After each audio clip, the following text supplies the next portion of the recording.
A lot of Republicans really upset about what happened. The president, as noted, tried to distance himself from it.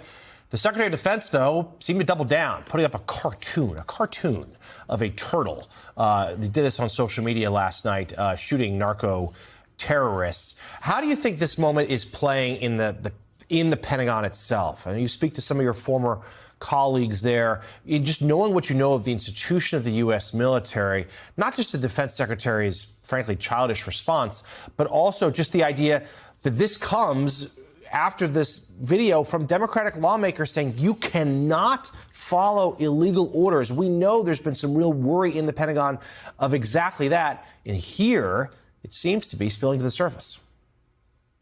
Well, look, Secretary Hegseth is an unserious man.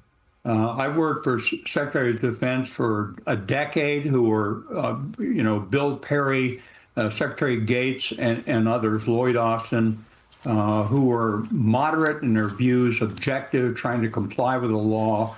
More importantly, responding to Congress with their oversight function. So we're in an incredible situation in which Hegseth is putting military people at risk of taking part in war crimes with an unserious attitude about the whole thing. That's a shameful cartoon that he put out. All right, retired four-star Army General Barry McCaffrey, thank you very much for being on this morning. Let's turn now to retired Major General Steve Lepper. He served for over 30 years in the Air Force, including 4 years as Deputy Judge Advocate General. He's also a member of the former JAGS working group that said it unanimously considers the reported orders to kill everybody aboard the suspected narco-trafficking vessel and the execution of those orders to constitute war crimes, murder, or both. So a couple of questions given that statement there, sir. How many people could be involved all the way on down to pressing the button or pulling the trigger, so to speak? And if you could explain what constitute this sort of follow-up strike, this double tap, like when that would actually be necessary. Well, first of all, thank you for having me. You're absolutely right. Everyone from the person at the top, in this case, reportedly the Secretary of Defense, on down to the individuals who pull the trigger, could be held accountable under the law, civilian law in the case of the Secretary, the Uniform Code of Military Justice in the case of the uniformed members, down to the trigger puller level for violations of the law of the war, violations of U.S. law that prohibit murder, or both.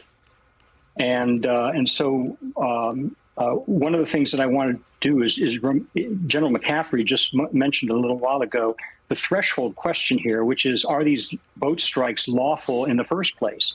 There's a considerable amount of legal argument that suggests that these boat strikes are not a proper use of military force, do not constitute non-international armed conflict, as the administration suggests, and are an improper use of military force in the first instance. The double tap itself was specifically a war crime that prevents military members, any armed force, from targeting anyone who is out of the fight, or to combat is what it's called.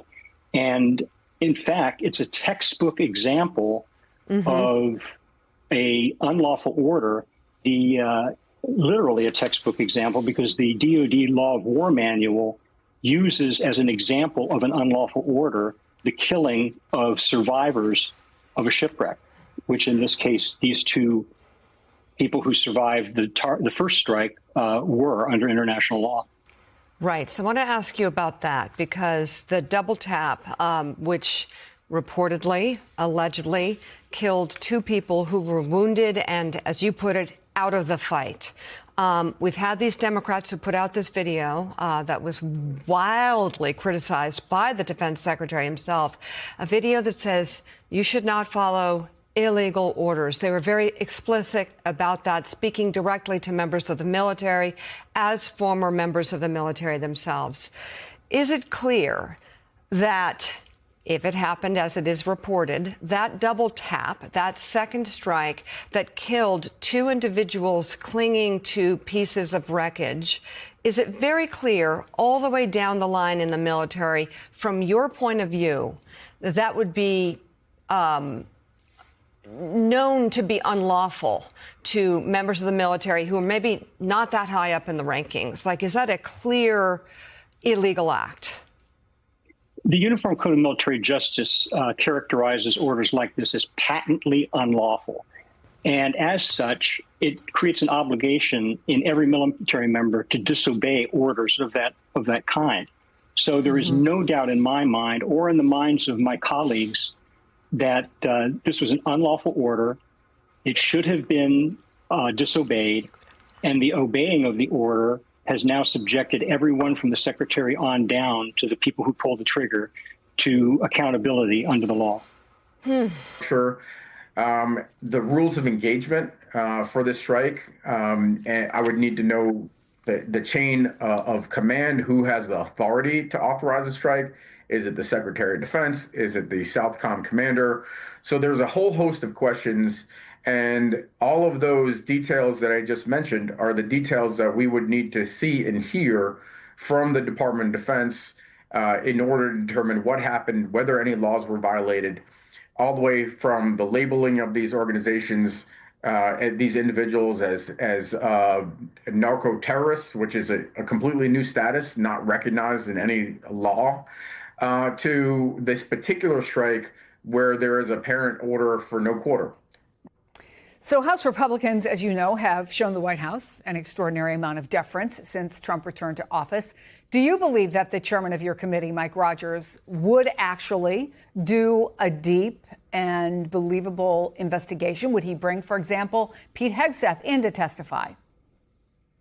I guess I would start by saying that the fact that too much deference has been shown is what landed us in this situation where we have potentially the Secretary of Defense and uniformed service members violating a number of laws, everything from the law of war in this direction for no quarter to the actual strikes themselves, this whole host of strikes under this new theory, this new legal theory that they're narco-terrorists.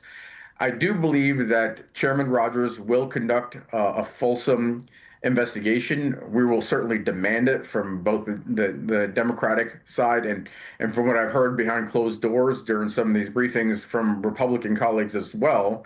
I think there is no choice at this point but to fully investigate and then obviously hold those folks that were liable accountable. We know that on this particular strike, or we understand from the story that this order was given and that these individuals that were in the water that posed no threat to U.S. forces were struck again in this double tap strike. We also know that subsequently that there were members that actually, it sounds like they may have defied the secretary's order, because we had 2 survivors that were released back to their home countries. And so at some point, somebody had determined that this order was illegal and chose not to obey it. When you hear people use the phrase war crime, is that something you think should be investigated?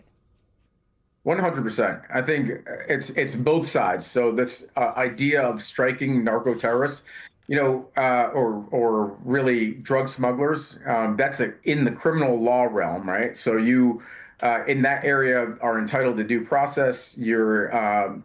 There's no death penalty, certainly in the United States, for drug smuggling. So it's everything from potentially the murders committed by this whole host of strikes that has resulted in over 80 individuals being killed, to this particular strike where 2 individuals were targeted again in a double tap strike, which would constitute, in the context of a no quarter order, a war crime itself.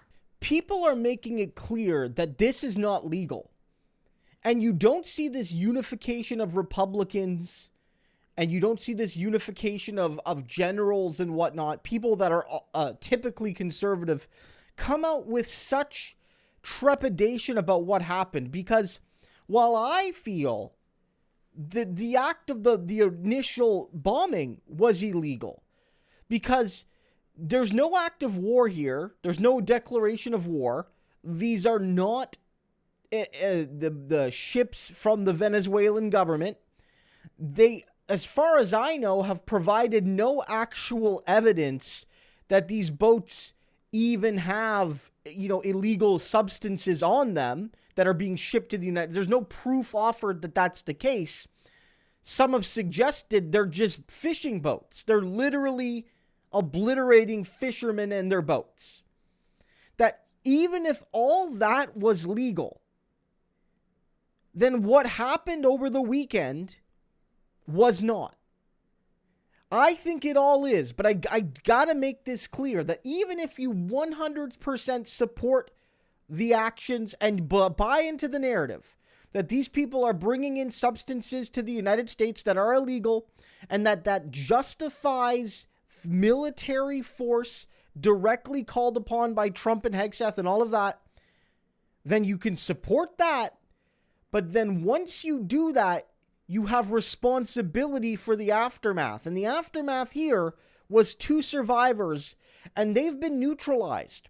The whole argument about this is that we have to stop them by any means necessary because they're using their boat to bring things to our country that are dangerous. We don't want those things. And as a result, we are justified in lethal explosive action. But then once you blow this ship up and they're swimming on the wreckage, you can no longer make that argument. There's no credible way those people can achieve their mission as you describe it.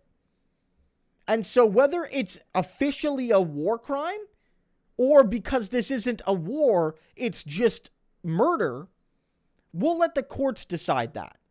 But I think Hegseth belongs in prison for what he did.